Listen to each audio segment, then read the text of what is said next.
A brother asked from Germany, in some sayings of the Holy Prophet sallallahu alaihi wasallam, it is said that Isa, Messiah and Mahdi are the same person, but in some other books of Hadith, it is said that Isa will offer namaz behind Mahdi.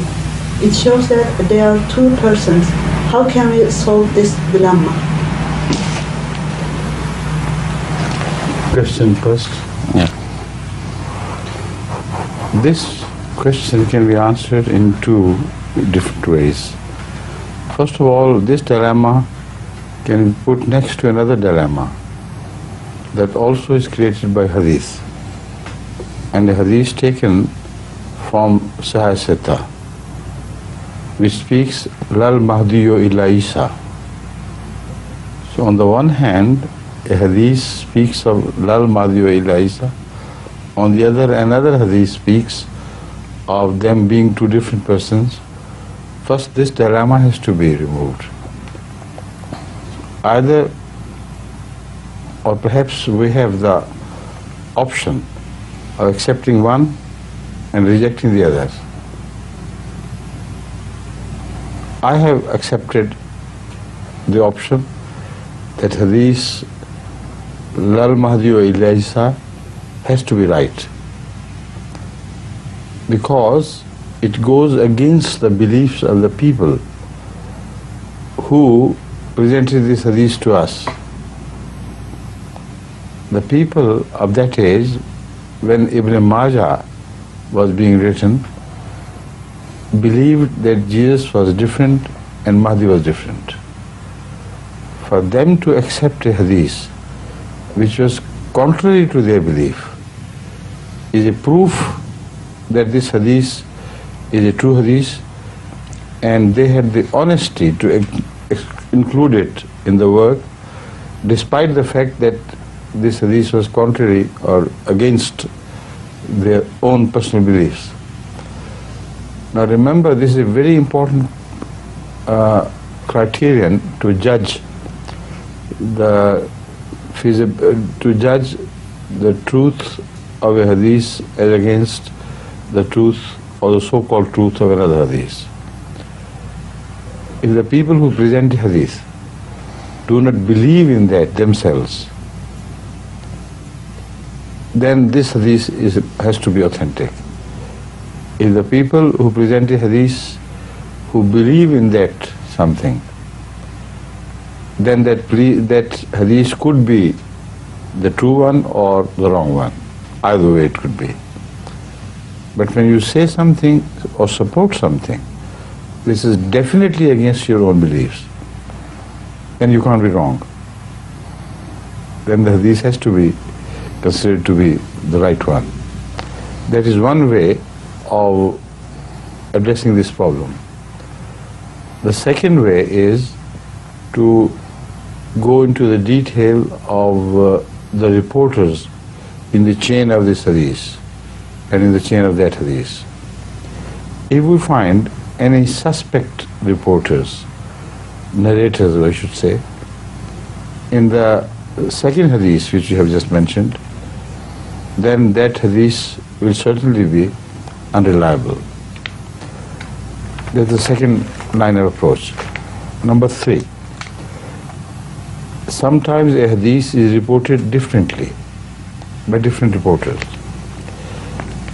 If one of the reports tallies with the other Hadith, then that Hadith has to be accepted with that particular connotation, and the other has to be rejected. Instead of rejecting the whole Hadith, you accept that version of the Hadith which is in agreement with another Hadith. That's another option open to us. Now, Imamahum minkum is one Hadith, wa ammahum minkum is another. And the debate goes on between the two different versions. Wa imamukum minkum can be translated as while your Imam will be from among you. Okay? Right?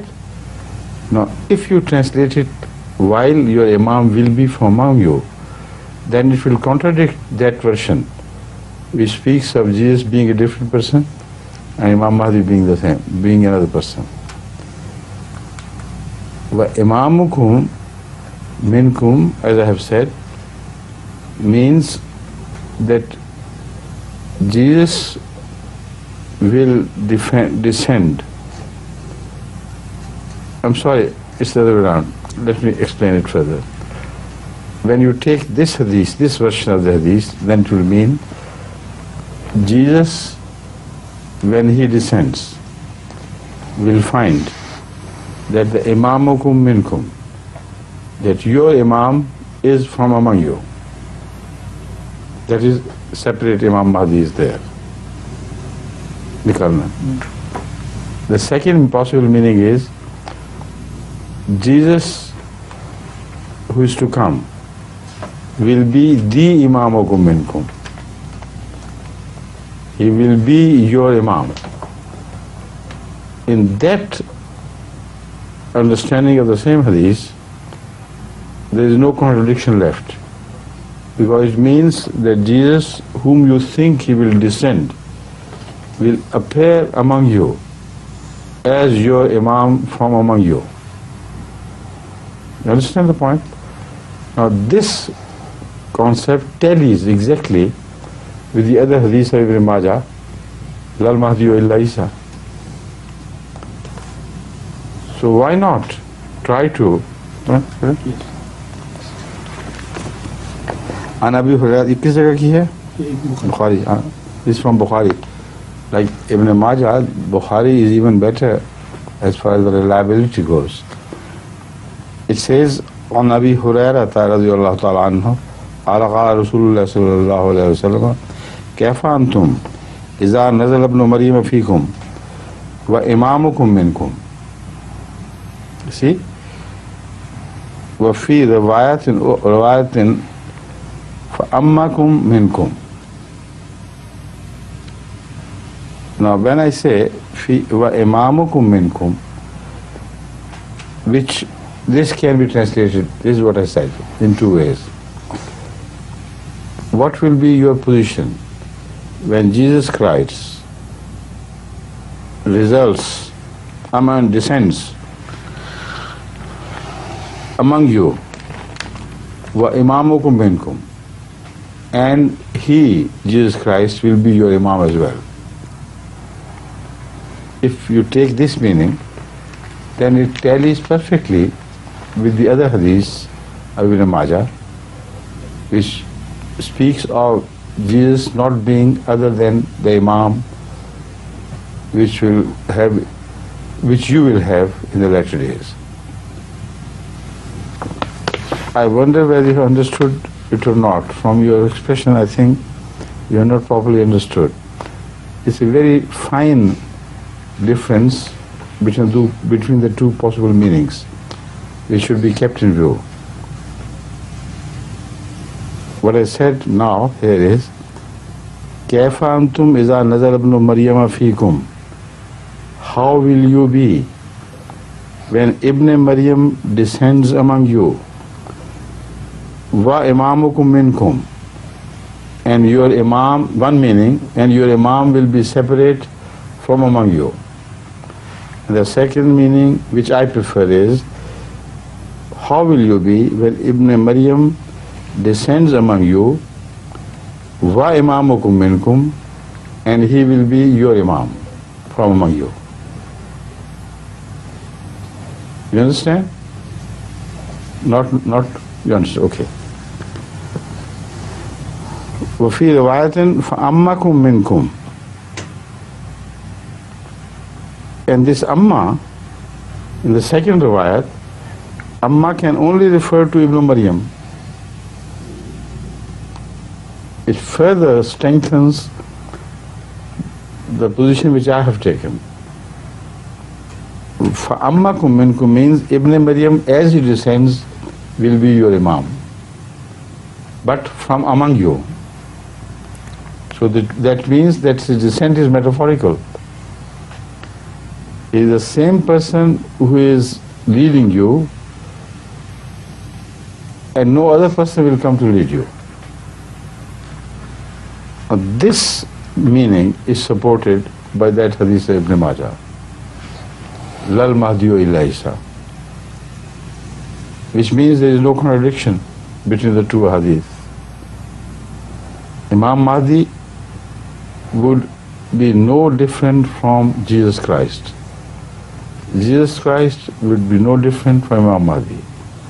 When he descends, it will be he who will lead the Ummah.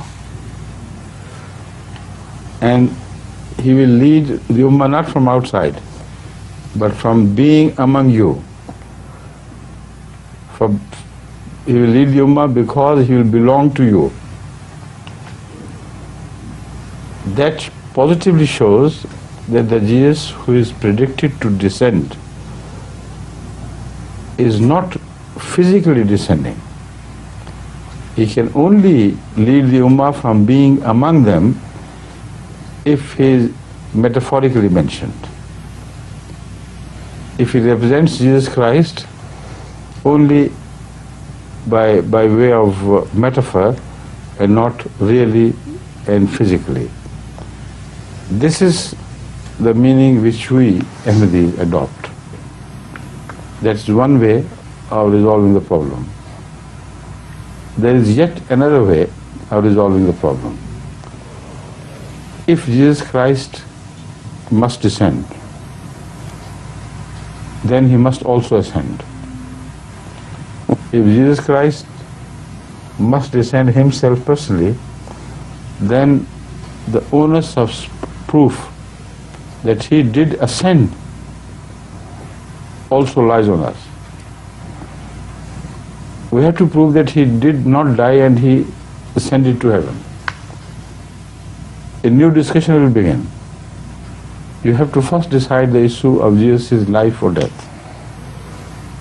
If, according to the Quran and Hadith and other historical facts, you prove beyond a shadow of doubt that Jesus Christ, the old Jesus of Moses, is dead, is not alive, then what will be the meaning of this Hadith and that Hadith? That is the question.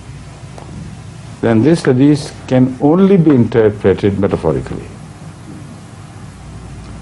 Then the Imam who is to come, you may call him Jesus, you may give him the title Jesus, but he still would be born in the Ummah of Muhammad Rasulullah and will be an Imam of this Ummah.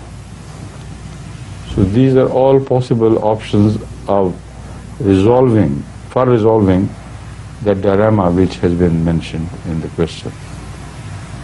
Have you understood? Good. Have you? Yes, I try. Okay. I'll try. If you have understood, that is all I wanted. Okay. Because then you will be able to convey yourself properly in Arabic, right?